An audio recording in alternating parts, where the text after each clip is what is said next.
अस्सलाम वालेकुम। Today is our first lecture of module 4 जिसमें हम प्रोडक्ट अपलोडिंग की तरफ चलेंगे। प्रोडक्ट अपलोडिंग हमें समझनी है क्योंकि सबसे इम्पोर्टेंट चीज़ हमने अपनी थीम को सेट कर लिया, हमने अपने स्टोर के अंदर जितनी भी सेटिंग्स थी वो सारी कर ली। अब जो सबसे लास्ट पार्ट रह जाता है इसके अंदर, क्योंकि हमारे पास स्टोर सिर्फ इसमें 3 चीज़ें होती हैं। हमने सबसे पहले अकाउंट को सेटअप करना है, फिर थीम को सेटअप करना है और फिर प्रोडक्ट को ऐड कर देना है। ठीक है, तो आपका स्टोर रेडी हो जाता है। ऑप्टिमाइजेशन इसके साथ साथ होती रहती है इन सारी चीज़ों के साथ साथ। ठीक है, बाकी जो चीज़ें रह गई हैं वो भी हम कवर कर लेंगे। ठीक है, आज जो हमारी मेन चीज़ है वो हमारा प्रोडक्ट है। प्रोडक्ट्स के अंदर हमारे पास हम प्रोडक्ट को 2 पार्ट्स में ब्रेक करेंगे। ठीक है, प्रोडक्ट के अंदर हम जैसे ही क्लिक करते हैं तो प्रोडक्ट के अंदर हमारे पास और भी ऑप्शंस नजर आ रहे हैं हमारे पास। मतलब सिर्फ प्रोडक्ट नहीं है, प्रोडक्ट के अलावा हमारे पास कलेक्शंस भी आ जाती हैं, इन्वेंट्री, परचेज ऑर्डर्स, ट्रांसफर्स और गिफ्ट कार्ड्स भी आ जाता है। ठीक है, हमने इसको भी देख लेंगे।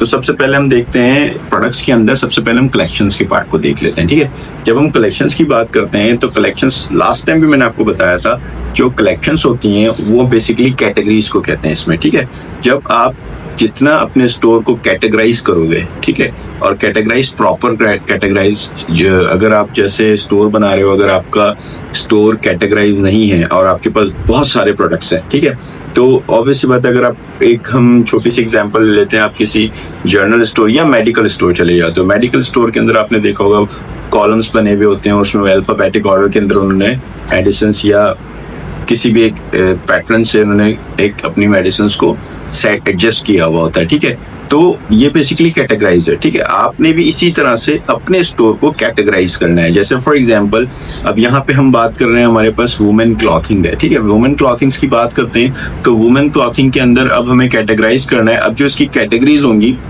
वो किस किस तरह की कैटेगरीज हो जाती है, अब डिपेंड करता है कि आप किस किस तरह के प्रोडक्ट्स यहाँ पे सेल कर रहे हो। ठीक है, अब जैसे इनकी कैटेगरीज में हम बनाते हैं, जैसे ये अनस्टिच भी सेल कर रहे हैं, स्टिच भी सेल कर रहे हैं क्लॉथ। ठीक है, समर कलेक्शंस भी इनके पास हैं। ठीक है, तो ये एक जैसे आपने कहा 3000 से ऊपर वाले प्रोडक्ट्स, ठीक है, या 3000 से कम वाले प्रोडक्ट्स, ये सब कैटेगरीज बन रही हैं। इसमें आपने कैटेगराइज कर रहे हो, तो जितना आप कैटेगराइज करोगे, ठीक है, उतना ही आपका स्टोर अच्छा दिखेगा, उसकी नेविगेशन आसान होंगी और एक प्रोफेशनल लुक आएगा। अब इसमें हम एग्जांपल के तौर पे हम 3 कैटेगरीज बना लेते हैं। सबसे पहले हम क्रिएट करते हैं कैटेगरी इनकी अनस्टिच कर लेते हैं। ठीक है, अनस्टिच की स्पेलिंग को ठीक कर लेते हैं। स्पेलिंग का आपने ख्याल रखना है, कोई भी स्पेलिंग आपकी गलत नहीं होनी चाहिए। ठीक है, हमने यहाँ पे अनस्टिच सूट्स कर लिए, या वुमेन, वैसे तो हमारा वुमेन ही है, वुमेन सूट्स कर लिए। ठीक है, यहाँ पे हमारे पास इसकी डिस्क्रिप्शन आप देना चाहो तो एक अच्छी सी डिस्क्रिप्शन ChatGPT से लिखवा लेना। अभी हम फिलहाल यही कॉपी कर रहे हैं। ठीक है, और इसकी एक इमेज भी हम जनरेट कर देते हैं। वैसे एक इमेज मैंने बनाई हुई थी अनस्टिच के लिए,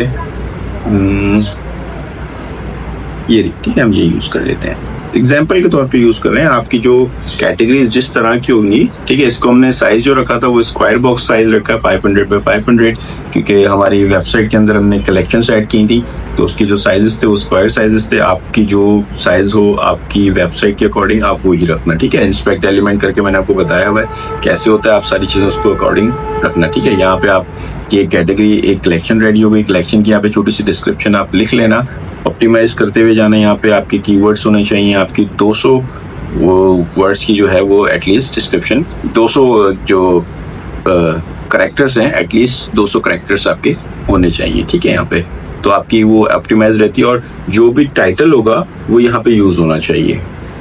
इसको मैं सेव कर लेता हूँ। एक कैटेगरी, इसी तरह से हम 2 कैटेगरीज और बना लेते हैं। ये हमारी एक कैटेगरी रेडी हो गई। ठीक है, अब दूसरी कैटेगरी हम कर लेते हैं अनस्टिच था, हम समर कलेक्शन कर लेते हैं इसमें। ठीक है, हमने समर कलेक्शन कर लिया, कलेक्शन की स्पेलिंग ठीक कर लेते हैं। ठीक है, हमने यहाँ पे समर कलेक्शन कर लिया। अभी हमारी दूसरी कैटेगरी आ गई समर कलेक्शन के लिए भी एक पिक्चर हम यहाँ पे अपलोड कर देते हैं। यहाँ पे हमने समर के लिए फॉर एग्जांपल हम ये वाली ले लेते हैं। ठीक है, और इसी तरह से एक कैटेगरी और भी जनरेट कर लेते हैं हम, 3 कलेक्शंस हम बना लेते हैं।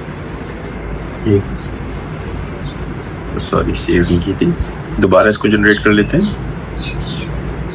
ठीक है। सेव करना मैंने लास्ट टाइम भी बताया था कि सेव करना लाजमी, अगर सेव नहीं करोगे तो वो चीज़ ज़ाया हो जाएगी। ठीक है, समर कलेक्शन, तो यहाँ पे हमने इसकी तस्वीर ऐड कर दी, एक पिक्चर्स समर की हमने ये वाली ऐड कर दी है। ठीक है, जस्ट एग्जांपल के तौर पे, पर जिस तरह की आपकी कैटेगरीज होंगी आपने उसी तरह की पिक्चर्स ऐड करनी है इसमें, खुद डिज़ाइन करके। जितनी अच्छी ग्राफिक्स करोगे उतना अच्छा स्टोर लगेगा, उतनी अच्छी आपकी वेबसाइट दिखेगी। ठीक है, उतनी ही प्रोफेशनल होगी। तो ग्राफिक्स बहुत मैटर कर रही होती है। ग्राफिक्स के लिए मैंने शॉर्ट कोर्स एक जनरेट किया हुआ है आपका कैनवा का। ठीक है, आप उस पर कैनवा के ऊपर जाके सीख सकते हो कि आप किस तरह से इजी ग्राफिक्स, जिसको ग्राफिक्स नहीं आती, बिल्कुल A to Z कुछ भी नहीं आता, ठीक है, बिगनर बिल्कुल, तो उनके लिए मैंने कोर्स जनरेट किया हुआ है। मेरे जितने भी कोर्सेज हैं यहाँ पे सारे बिगनर्स के लिए, बिगनर टू एडवांस है, ये नहीं कि सिर्फ बिगनर्स के लिए, तो बिगनर्स ही करेंगे। बिगनर टू एडवांस है, मतलब जब आप ये पूरा कोर्स अगर देखते हो, जैसे शॉपिफाई चल रहा है हमारा कोर्स, तो अगर आप ये एंड तक देखोगे तो आपको कंप्लीट एक प्रोफेशनल स्टोर जनरेट करना आ जाएगा। ठीक है, एक कैटेगरी और ऐड कर लेते हैं हम, ये हम कर लेते हैं पार्टी वेयर कर लेते हैं।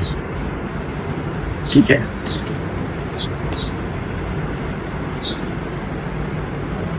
तो यहाँ पे कैटेगरी बना ली। जो डिपेंड, मैंने कहा अगेन डिपेंड करता है कि आपकी जो स्टोर आप क्रिएट कर रहे हो, जो नीश आप क्रिएट कर रहे हो, वो किस तरह की नीश है, उसके अकॉर्डिंग आपने रखना है। पार्टी वेयर वैसे होता है ये नहीं है, पर एग्जाम्पल के तौर में हम उठा रहे हैं। ठीक है, जस्ट अभी समझ रहे हैं। तो जो जिस तरह की कैटेगरी होगी आपने उसी तरह की पिक्चर्स उसमें ऐड करनी है। ठीक है, ये स्क्वायर बॉक्सेस पिक्चर्स थी, तो हमने ये 3 किस्म की कैटेगरीज बना दी यहाँ पे। तो अब हम दोबारा चलते हैं अपने पास। बाकी तो हमारे पास चीज़ें जो होती हैं, इन्वेंट्री, आप जब प्रोडक्ट्स ऐड करोगे उसकी इन्वेंट्रीज, यहाँ पे इन्वेंट्रीज मैनेज करना। ठीक है, अभी प्रोडक्ट कोई ऐड नहीं हुआ इसलिए परचेज ऑर्डर्स, जो प्री ऑर्डर्स होते हैं, ठीक है, आप यहाँ से खुद से परचेज ऑर्डर्स क्रिएट कर सकते हो। जैसे आपने कहा कि किसी ने आपको ऑर्डर मैसेज पे दे दिया, आपने यहाँ पे आके ऑर्डर क्रिएट कर लिया। ठीक है, ट्रांसफर, आपने प्रोडक्ट्स को ट्रांसफर किया, मतलब कहीं पे इन्वेंट्री पड़ी हुई है बिटवीन, तो आपने इसकी लोकेशन के हिसाब से आपने इसके यहाँ पे ऐड कर दिया। ठीक है, हमारे पास गिफ्ट कार्ड्स, आपने कोई गिफ्ट कार्ड्स इशू किए हैं, तो यहाँ से आप गिफ्ट कार्ड ऐड कर सकते हो या क्रिएट कर सकते हो। अभी हमारा टॉपिक ये नहीं, हमारा टॉपिक प्रोडक्ट है। ठीक है, तो प्रोडक्ट अपलोड करने से पहले हम इसको अगली वीडियो में प्रोडक्ट अपलोडिंग करेंगे। तो यहाँ तक हमारे पास था, जो कैटेगरीज थी, कलेक्शंस थी, तो हमने किस तरह से उसको ब्रेक करना है। आपने सबसे पहले अपने स्टोर को देख लेना है, उस स्टोर के अकॉर्डिंग जो भी स्टोर होगा, उस स्टोर के अकॉर्डिंग जो भी आपकी कैटेगरीज हैं, आपने सबसे पहले उन कैटेगरीज को यहाँ पे डिजाइन कर लेना है, उनके बैनर डिजाइन कर लेने हैं, उनकी छोटी छोटी डिस्क्रिप्शन आपने लिख लेनी है। आपको डिस्क्रिप्शन लिखने में मसला है, आप चैट जीपीटी पे जाना, उधर एक प्रॉम्प्ट देना। ठीक है, आपने प्रॉम्प्ट देना, act as a copywriter, act as a expert copywriter, और write description for my product या फॉर माय कैटेगरी। जो कैटेगरी होगी आपने कैटेगरी लिख देनी है और उसको बता देना 220 कैरेक्टर्स। तो आपको 220 कैरेक्टर्स और कीवर्ड्स भी उसमें देना चाह रहे हो तो उसको बताओगे use the keywords as well. ठीक है, तो जैसे ही आप उसको एक प्रॉम्प्ट दोगे, प्रॉम्प्ट इंजीनियरिंग का कोर्स भी मैंने रखा हुआ है। ठीक है, आप उधर से जाके देखो, चीजें समझो, किस तरह से प्रॉम्प्ट जनरेट होते हैं, किस तरह से आप उसके डिजायर्ड रिजल्ट ले सकते हो। तो ये हमारी आज की जो क्लास थी वो कैटेगरी के ऊपर थी। मिलते हैं अगली वीडियो में, ख्याल रखिएगा अपना, अल्लाह हाफिज।